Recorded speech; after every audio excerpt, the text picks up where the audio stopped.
来最近，这个耐力团讲政府要无条件发放每一个家庭5万块的援助金，要连发3个月。当然这是假消息，而且这款的假消息佫包含一个不明的连结，要偷取咱的个人资料。今仔日的拍假特工队。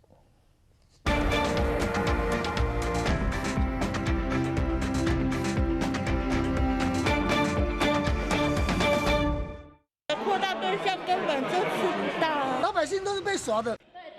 每一个人拢希望家己嘛是纾困的对象之一，但是网络上刷流传政府决定帮助国民，无条件每一个家庭援助金高达5万的代票，连续3个月。但是你若是点入链接，就是恶作剧的相片，真有可能有中毒的危机。 起来它会伪装成一个文件档，但它事实上可能是一个木马程式，它事实上个人的个资可能就会泄露出去，比如说也可能被转卖出去。同款嘛是纾困型的假新闻，若是你有身心障碍手册重大伤病中计收1号，去专联申请，会每个月付你1000块，伫专联买物件。事实上这是误传的内容，专联甚至第一时间伫官网辟谣，类似连结的假消息，一天有5万篇。